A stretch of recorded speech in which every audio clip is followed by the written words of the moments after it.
इसमें होगा क्या? अगर विधायक टूट के चले जाएं, लेकिन शरद पवार ने कहा मैं फिर शून्य से शुरू कर सकता हूं। तो चुनाव में क्या होगा, विधानसभा और लोकसभा? जी। देखिए, एक तो इसमें सबसे बड़ी बात ये है कि कोई आइडियोलॉजिकल डिवीजन नहीं हुआ है, ऐसा खुद ही क्लेम कर रहा है। जो गुट गया है बाहर, मतलब अजीत दादा का जो गुट है, वो खुद ही कह रहा है कि कोई आइडियोलॉजिकली हम लोग एनसीपी ही है, वो कोई हिंदुत्व का समर्थन नहीं कर रहा है।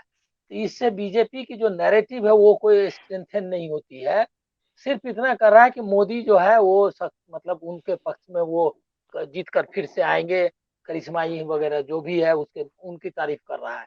और सब यही कह रहा है कि चूंकि वो जीत करके आएंगे, और दूसरा है कि सत्ता उनकी है इसीलिए साथ जाना है। बहुत वीक नैरेटिव है उस हिसाब से, क्योंकि जनता के पास थोड़े आप ये कह करके जाएंगे कि सबको कुछ ना कुछ मिलना चाहिए एमएलए को। ये साफ कहा उन्होंने अपने भाषण में। और सत्ता नहीं रहेगी तो काम कैसे लोगों का होगा? ये सब नैरेटिव चलती नहीं है। असल में है कि आपके पास कहने के लिए क्या है कि आपका वैचारिक रूप से कि महंगाई है, बाकी भ्रष्टाचार है, इसके खिलाफ आप एक किस तरह की राजनीति करना चाहते हैं, तो उसका कोई ब्लूप्रिंट नहीं था।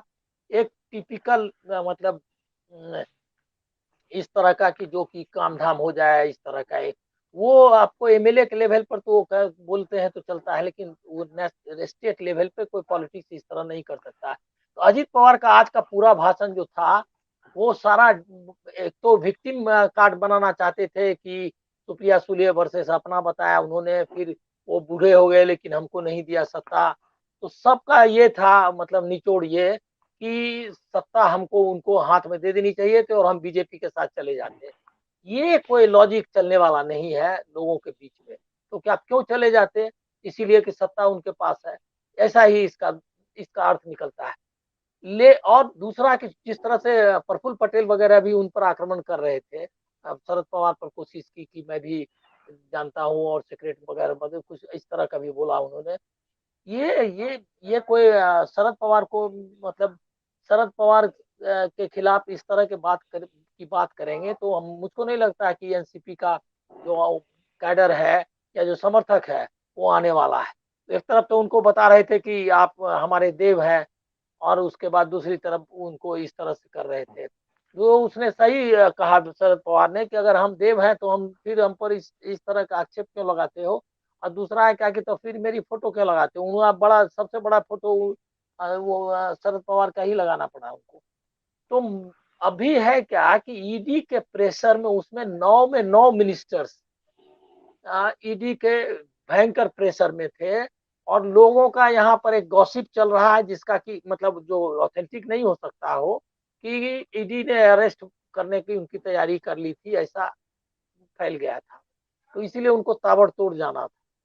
दूसरा, अब अभी ये सब बता रहे हैं क्या कि जो हम बीजेपी के सीक्रेट मीटिंग कर रहे थे, ये सब का क्या अर्थ क्या निकलता है कि बीजेपी इसी तरह से पहले से ही ये सब कर रही थी। और शिंदे का जो है वो, और मतलब जो आज का भाषण है उससे जो शिंदे गुट है वो और भी ये हो गया, इनसिक्योर हो गया, असुरक्षित हो गया। इसीलिए कि उसने कहा कि 90 सीट पर चुनाव लड़ेंगे अजीत पवार। अब 90 सीट पर अगर आप चुनाव लड़ेंगे तो आधी के सीटें पर अगर आप ही चुनाव लड़ेंगे तो फिर शिंदे गुट को क्या मिलने वाला है? उनके तो 40 है, तो वो 40 कम से कम तो चाहेगा ना, तो उसका क्या होगा?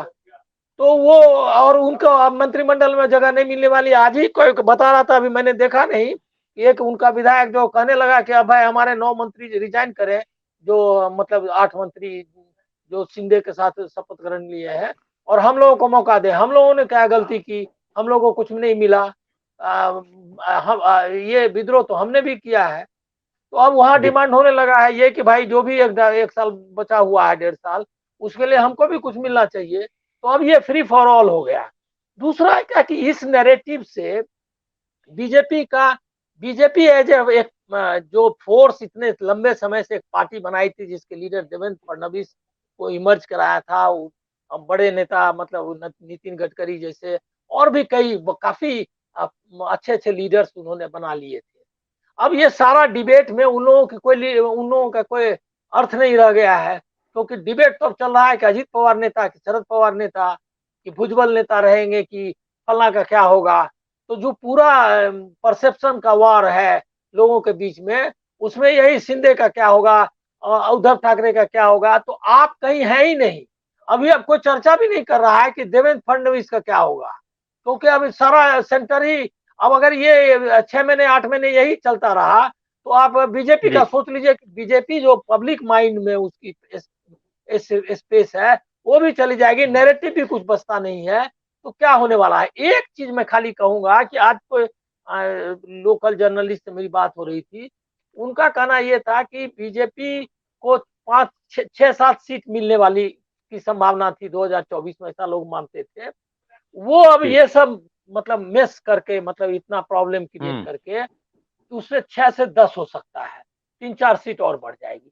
बीजेपी कोई महाराष्ट्र स्वीप कर लेगी। अब इस नैरेटिव के बाद इसके चांसेस खत्म हो नहीं, आपने कहा बढ़ जाएगी, लेकिन बीजेपी के खिलाफ जो है वहां पे शिंदे गए, गुट भी बढ़ नहीं लड़ेगा। जाएगी, बढ़ नहीं, हाँ उनकी यहाँ पर मैक्सिमम सीट है ना।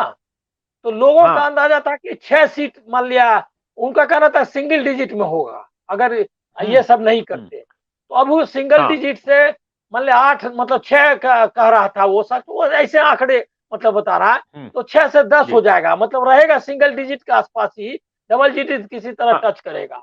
हारना तो है लेकिन वो, मतलब बाकी तो लूज ही कर रहे हैं, कोई स्वीप वगैरह का या कोई बहुत बड़ा फायदा नहीं होने वाला।